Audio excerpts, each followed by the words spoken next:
Salut à tous, je vous parle en direct de Meisho. On est arrivé tout à l'heure à 12h30, on a mis 1h30 de Pulwong. Ça se trouve à 45 km à peu près de Pulwong. On a parcouru ces 45 km dans la montagne. C'était super beau. On n'a pas eu les rizières tout le long, hein, mais voilà, on était dans la forêt, forêt de montagne. Enfin, c'était vraiment très très chouette. Et puis nous sommes arrivés donc ici dans notre homestay qui s'appelle Little Meisho Homestay. On paye 20 € la nuit. On a une chambre avec 2 lits doubles, 2 lits king size. C'est juste dingue. Je pense qu'on va bien dormir. On a une piscine aussi dans le homestay. Je vous filmerai tout ça. C'est assez sympa. Alors là, c'est très différent les paysages. On est sur des rizières donc totalement plates. Et c'est voilà, on est entouré de montagnes. C'est très joli, joli partout. Par contre, pour manger, je pense que ça va être à peu près le même problème qu'à Pulwong. On risque de manger très souvent dans notre homestay, même ce midi, enfin, il était 14h30 je crois, on est allé déjeuner dans un homestay à côté, qui était très bon, on a très bien mangé d'ailleurs, je me souviens plus du nom, mais c'est vraiment tout près. Voilà, donc là aujourd'hui, programme, il n'y a pas grand chose, hein, on a dans la découverte, et puis moi là je suis en train de faire une petite balade à travers les villages autour.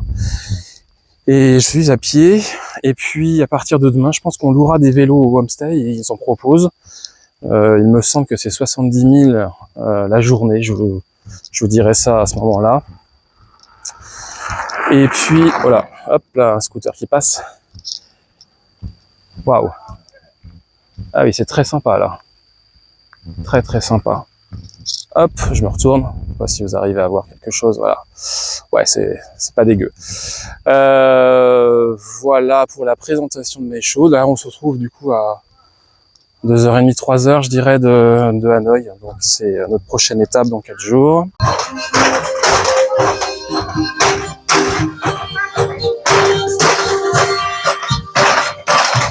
Ciao!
Ok, come on.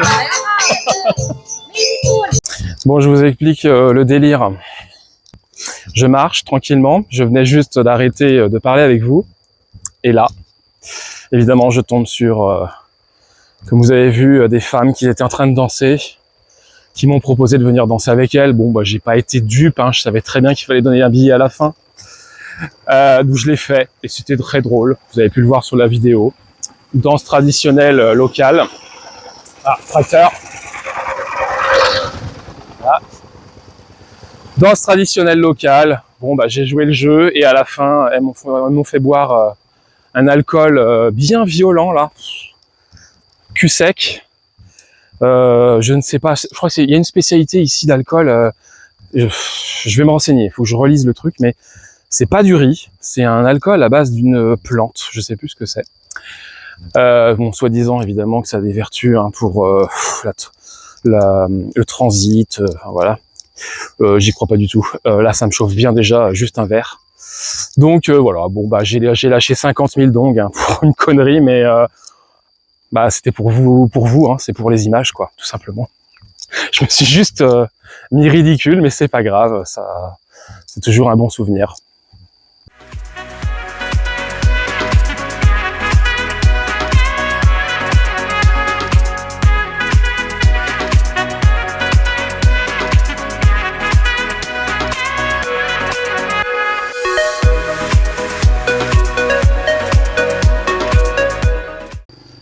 Le fruit que vous voyez là, marron, et grappe, marron plutôt, c'est du longan. C'est un fruit qui ressemble un petit peu au litchi, qui est vraiment très doux, très très bon. C'est plus doux que le litchi, je dirais, c'est un petit peu plus sucré.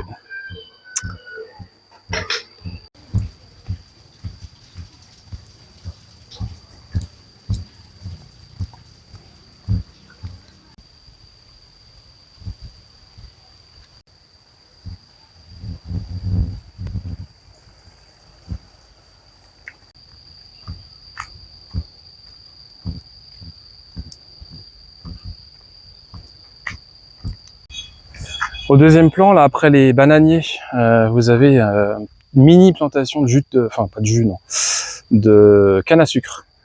Et franchement, le jus de canne, c'est une tuerie. Il y en a d'autres là, de ce côté-là, vous voyez.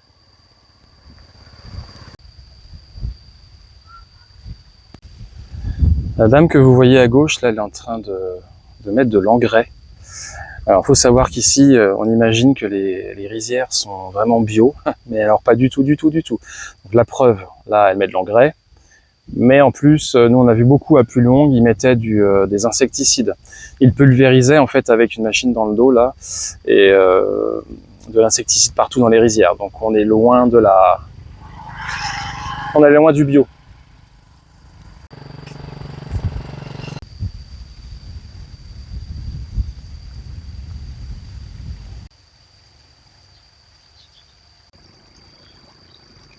Le système des rizières ici est assez différent de Pulong et de Bali, puisque je vous parlais de Bali l'autre jour. Ben, en fait, ici, vous avez des rizières qui sont plus du tout en terrasse, elles sont vraiment toutes plates. Mais il y a quand même de l'irrigation. Là, je vais vous montrer, il y a un canot juste en dessous de moi. Et les canaux passent un peu partout. Et après, ils se distribuent, en fait, l'eau, j'imagine. Hein, voilà, vous voyez, l'eau qui coule. Donc, ils se distribuent l'eau. Et puis après, j'imagine qu'il y a une espèce aussi d'ouverture sur certains champs, de fermeture, comme des barrages. Et là, vous voyez au loin aussi un monsieur qui est en train de répandre de l'engrais. Là, je vois qu'il a un grand sac dans la main, sa main droite. Et le sac a l'air d'être vide, donc je pense que l'engrais est dans le champ. Et là, je retourne au homestay, probablement pour faire un petit peu de piscine. Parce qu'avec ma danse de tout à l'heure, mine de rien, eh ben, j'ai bien transpiré et j'ai bien chaud. Alors, à savoir quand même que la piscine du homestay, elle est pas du tout rafraîchissante. On est un petit peu comme à Tamcock. Rien à voir avec Pulong où elle était fraîche. Là, elle est vraiment très chaude. Donc, c'est pas hyper agréable. Maintenant, sans piscine ici, c'est même pas la peine d'y penser. Moi, je fais demi-tour direct. Hein. Il fait tellement chaud que non, la piscine est obligatoire. Indispensable, plutôt. Non, et sans ça, ce serait très compliqué. Je crois que j'ai oublié de vous raconter, mais à Pulong, en fait, il est pas rare de croiser des ours. Alors, nous, on n'en a pas croisé, bien sûr, mais ça arrive. Et des singes également. On n'a pas eu cette chance-là, ou tant mieux même d'ailleurs. Au niveau de la faune, il y a pas mal d'animaux, alors ils se cachent bien sûr, mais il y a pas mal d'animaux en voie de disparition, notamment une espèce de chat qu'ils appellent un petit léopard. Alors je suis allé voir sur internet, c'est pas du tout le cas, hein, c'est vraiment un gros chat, tout simplement. Donc c'est un prédateur. Vous avez aussi le binturong, un animal très étonnant, un mammifère. Je sais même pas à quoi il ressemble en fait, hein, c'est... Voilà. Vous irez regarder sur internet, il est très surprenant. Donc, il vit aussi dans cette région. Voilà, il y a pas mal d'animaux, des serpents, mais nous, on n'en a pas vu, hein, je vous l'avais dit. Dans les serpents dangereux, ils sont plutôt étonnamment dans les hauteurs, en fait, hein, dans les montagnes. Je ne sais pas pour quelle raison. Moi j'étais persuadé qu'ici, dans la vallée, dans les rizières, c'était leur terrain de jeu. Et ben écoutez, a priori, c'est pas le cas. En tout cas, selon notre hôte à Pulong. Voilà pour le petit point faune et flore.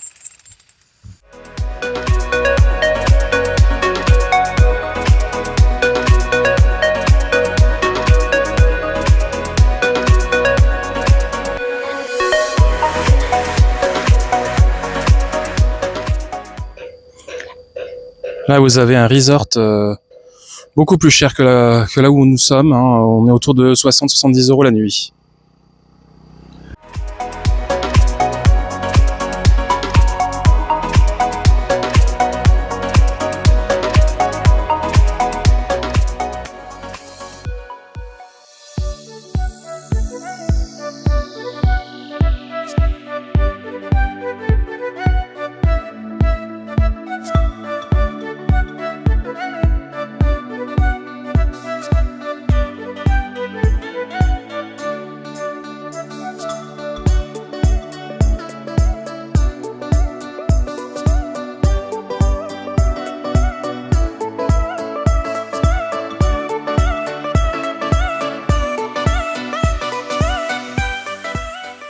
Bon, cet endroit est très étonnant. Je sais pas du tout ce que c'est, une espèce de parc. Là, il y a des jeux pour les enfants derrière. Ce moulin on sait pas ce qu'il fait là. Moulin hollandais. Ces couleurs incroyables de fleurs. Et puis, il y a dû y avoir un jour ici un endroit où on pouvait boire un verre. Je ne sais pas du tout pourquoi c'est arrêté. C'est désert. Il n'y a rien, vous voyez. Étonnant, mais vraiment très sympa. Très joli.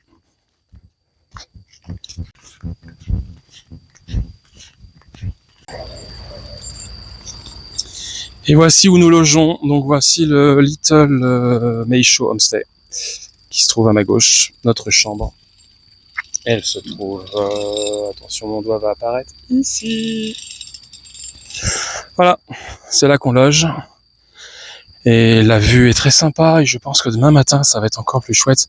Malgré nos rideaux non occultants, donc le jour à 5h15, ça va être sympa, encore. Bon, on commence à avoir l'habitude, et de toute façon, ici, on a pris l'habitude de se coucher tôt, donc de se lever plus tôt, forcément. Voilà, en général, là, on est sur du 9h30 maintenant le soir. Hier soir, on était claqués alors qu'il était que 9h30. Bon, c'est 9h30, 10h, grand max. On est au lit le lendemain matin, 7h30, voire 8h30, mais là, c'est la grasse mat. Et puis de toute façon là le petit déjeuner est jusqu'à 9h, donc on n'a pas beaucoup de choix. Il faut qu'à 9h tout soit débarrassé. Donc il faut qu'on ait déjà mangé. Donc forcément ça nous oblige à nous lever beaucoup plus tôt.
Salut tout le monde, dernière journée à Maïcho. Là j'ai décidé d'aller voir une grotte aujourd'hui, je sais pas si ça va être possible. Il a beaucoup plu hier. Et le chemin il est un peu boueux, un peu chaotique. Eh ben écoutez, je tente, on va bien voir. Parce que là c'est terminé la campagne là maintenant. Le voyage va se terminer à Hanoï, donc en ville. Ensuite, nous rejoindrons une autre grande ville. Donc forcément, terminer la campagne. Je vais en profiter au maximum jusqu'au bout. Et c'est parti pour la petite grimpette du jour. Et on va voir si la grotte est possible à visiter. Je vais essayer aussi d'éviter les serpents, on sait jamais. Bon, en bas, c'était indiqué 3 minutes à pied. J'ai l'impression qu'effectivement, c'est pas si long et pas si compliqué à faire. Je vous dirai le nom plus tard. Faut que je redescende pour voir le nom parce que j'ai complètement oublié. Comment ça s'appelle ?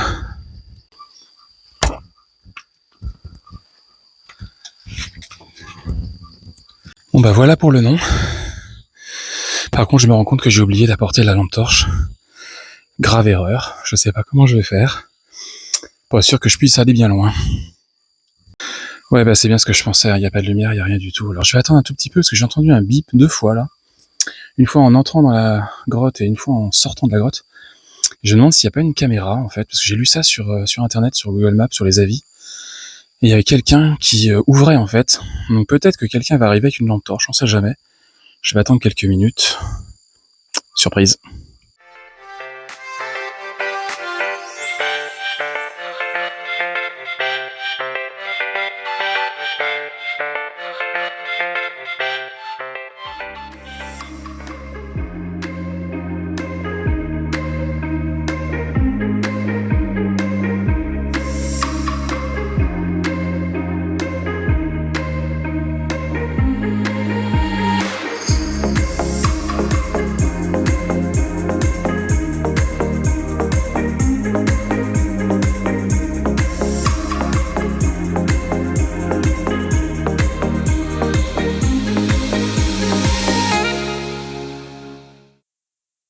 Libre en fait. Je sais pas s'il y a d'autres caméras qui vous observent tout le long, mais c'est très très étonnant. Alors c'est de la terre glaise, ça glisse. Je suis avec mes nu-pieds et je vous dis pas. Je vais faire des petits pas. C'est très très surprenant. Bah, je vous dis, j'ai bien fait de venir. Voilà, Elephant Image. Oui, bon, un éléphant, ok. Et on continue par là. On s'est balisé en plus, hein, vous pouvez vraiment venir tranquille. Je pense que ça vaut quand même le détour. Je vous en dirai plus tout à l'heure.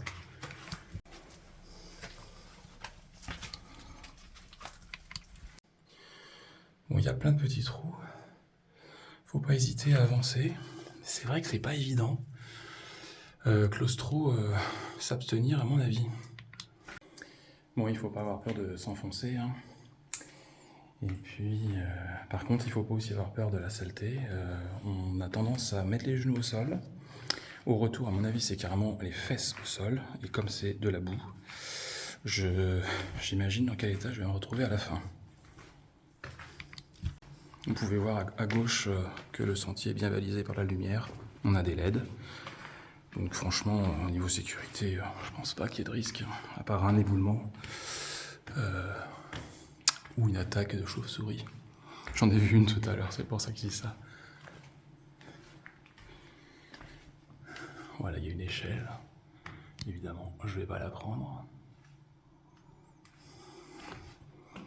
C'est assez grandiose hein, quand même. Hein. Je m'attendais pas du tout à ça en venant.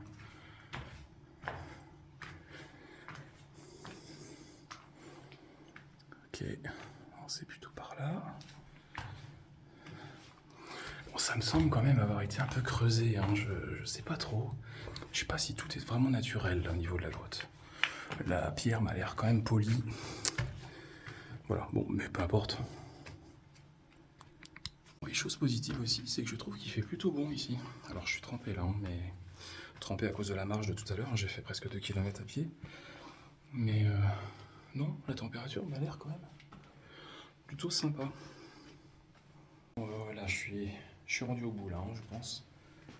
Je ne vois plus de chemin. Enfin, si, il faudrait ramper là. Je vous montre. Hop. Ramper, mais il n'y a plus de lumière, donc à mon avis, c'est qu'il n'y a plus d'accès, tout simplement. Eh ben, je vais rebrousser chemin, du coup, tranquillement. Et puis, rentrer au homestay. Je vous ferai un petit point en sortant de la grotte. En tout cas, je suis pas mécontent d'être venu, hein. Je trouve que c'est une belle découverte. Puis en plus, voilà, je suis tout seul, quoi.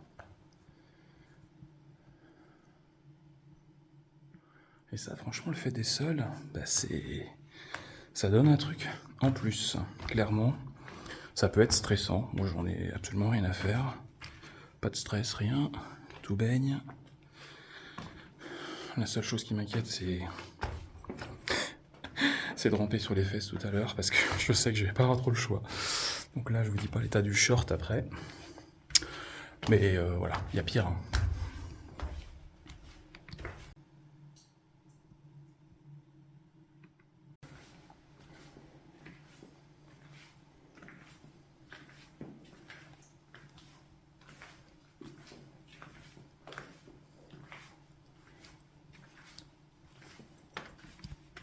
Bon, il y a un petit côté Indiana Jones et le temple maudit là quand même, hein. Il manque le train. Est-ce que vous pensez que ça va s'écrouler sous mes pieds? Bah on y va, hein, puis on va bien voir. Ça passe, nickel, je suis encore vivant. Je vous dis pas l'état des chaussures, je suis en train de glisser comme un malade. Bon bah là voilà, on va commencer à mettre un peu presque les fesses au sol. Les mains sur les parois. Non, le pire, c'est là-bas, c'est au fond. C'est la partie qui m'inquiétait, donc là je vais forcément ranger caméra, micro, pour pouvoir me frayer un petit chemin dans ce petit trou. Regardez-moi ça. Voilà, il faut que je passe à droite. Mais là, j'ai quoi? J'ai 40 cm pour passer. Ouais, ça va être sympa. Allez, je vais essayer de pas trop me salir les mains pour pouvoir reprendre la caméra après et je vous fais un point. Bon bah c'est fait. J'ai réussi. Mes mains, je vous montre juste ma main, je pense qu'elle est dégueulasse.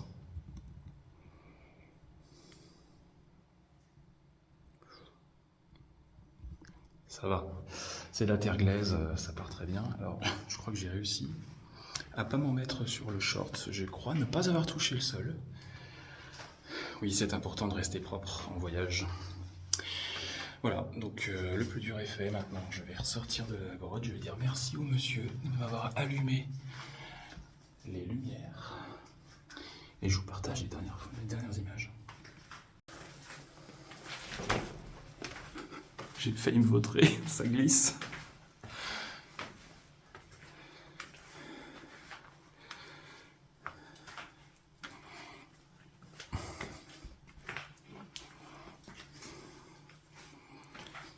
Quand on pense que ce matin, j'étais parti pour pas faire grand chose, petite journée sans rien, ben, franchement, qu'est-ce que j'ai bien fait de venir. Merci le destin. Là, vous avez entendu, ça vient de biper. Je pense que le monsieur, voilà, il rallume la lumière.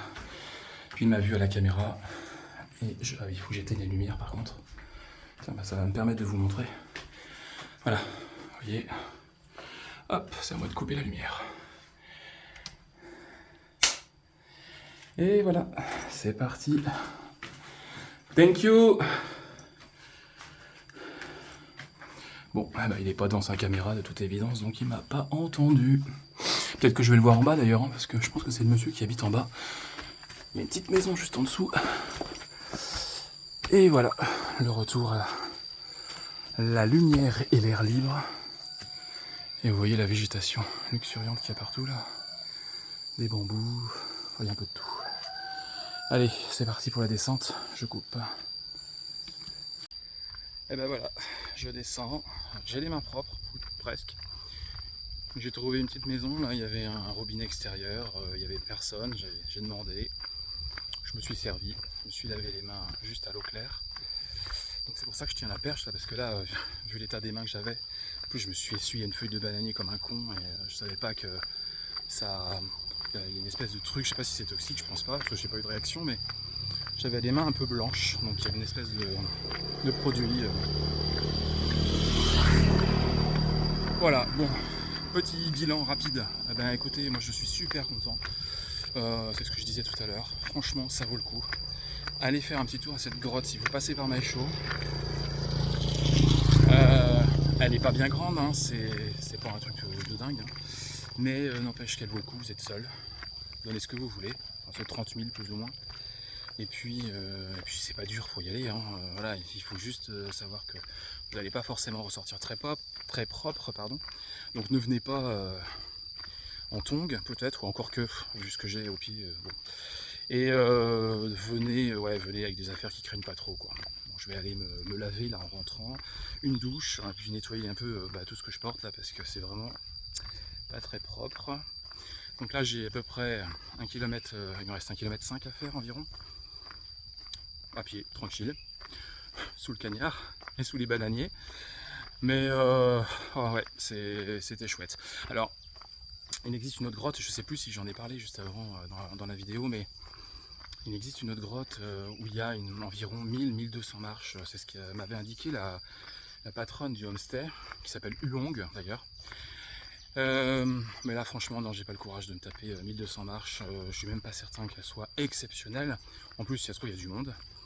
Là au moins, voilà, vous faites 200 mètres à l'intérieur de la grotte. Moi ça m'a pris environ 20 minutes. L'aller-retour, j'ai pris mon temps. Et je pense que ça valait probablement autant le coup que la grotte qu'elle m'avait indiquée. Voilà, bah, il ne me reste plus qu'à rentrer et puis me poser un petit peu. C'est la dernière journée ici à Maécho, je pense qu'il n'y aura pas grand chose dans la journée. Vous verrez peut-être encore quelques images, mais c'est même pas sûr. Si, s'il y a un bel orage comme hier, il est possible que je vous filme les belles couleurs. Voilà, bah, je vous dis peut-être à plus tard, hein, ou alors à dans quelques jours pour la prochaine vidéo. Ciao!